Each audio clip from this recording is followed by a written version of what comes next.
Under the bed. Ryan was 16 when he and his mom moved into the old house on the edge of town.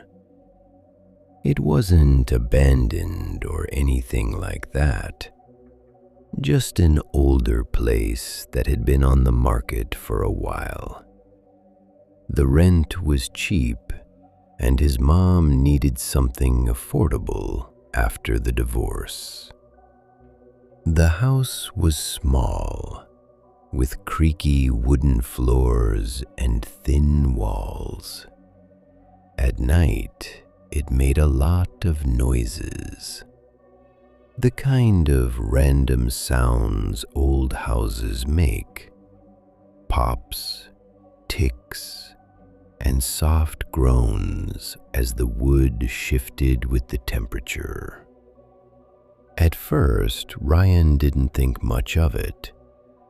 His room was at the end of a short hallway, right next to a small storage closet.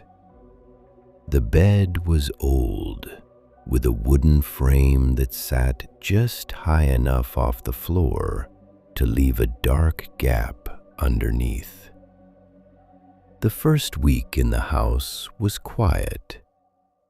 Then, one night, around 2 a.m, Ryan woke up suddenly. He didn't know why at first. He just felt alert, like his body had woken him up for a reason. The room was completely dark. He stayed still, listening. That's when he heard it. A slow, steady sound. Breathing. At first, he thought it was his own, but then he held his breath. The sound didn't stop. It was coming from somewhere else, somewhere close. Ryan's eyes slowly moved toward the edge of the bed. The sound was coming from underneath. Soft, slow, steady breaths, like someone lying on their back, trying to stay quiet. Ryan's heart started pounding. He reached over to his nightstand and slammed his hand down on the lamp. The room filled with warm yellow light. The breathing stopped instantly. He leaned over the edge of the mattress and looked down. There was nothing there, just darkness and the wooden floor. He got down on his knees and lifted the bed skirt. Empty. No one. He checked the closet. He checked behind the door. Nothing. He told himself it was just the house. Old pipes, maybe, or wind moving through the vents. But the next night, it happened again. Same time, same sound. This time, he didn't move right away. He just listened. The breathing was clearer now. Slow, deep, and uneven, like whoever was under the bed was trying not to be heard. Ryan whispered, "Hello?" The breathing stopped. The silence that followed felt heavier than the sound. He grabbed his phone and turned on the flashlight. Slowly, he slid off the bed and aimed the light underneath. Nothing. Again. After that, Ryan started sleeping with the lamp on. For 2 nights, everything was quiet. Then, on the 3rd night, the power went out. The whole house went dark Around 1:30 a.m., Ryan woke up sweating, the room silent except for the faint hum of something outside. Then, from under the bed, the breathing came back, louder this time, closer. He could hear a slight rasp at the end of each breath, like the lungs were damaged or tired. Ryan didn't move. He didn't even breathe.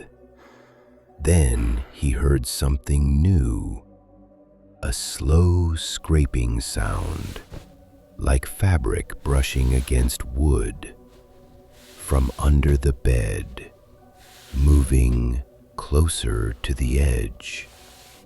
Ryan slowly pulled his legs up, sitting cross-legged in the center of the mattress.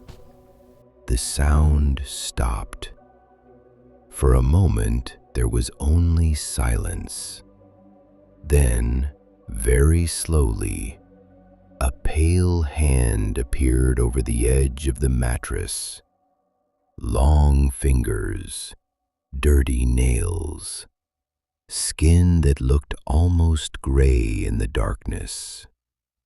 Ryan screamed and jumped off the other side of the bed, running into the hallway. He banged on his mom's door until she woke up. When she turned on the light and rushed into his room with him, there was nothing there. No hand, no sound, nothing under the bed. His mom thought he had a nightmare, but Ryan knew what he saw. The next day, he refused to sleep in that room. He dragged his mattress into the living room and slept on the floor. His mom wasn't happy about it, but she let it go. That night, around 3 a.m, Ryan woke up again. Not because of a sound, but because of a feeling, like someone was watching him. He slowly turned his head toward the hallway. At the far end of the dark corridor, he saw a shape, a tall figure, standing completely still. It didn't move. It didn't breathe. It just stood there, watching. Ryan shut his eyes and pulled the blanket over his head. He stayed like that until the sun came up. The next morning, his mom told him something strange. She said she'd found the basement door open during the night. They never used the basement. It was old, unfinished, and filled with junk from previous owners. Ryan went down there with her. The air smelled damp and stale.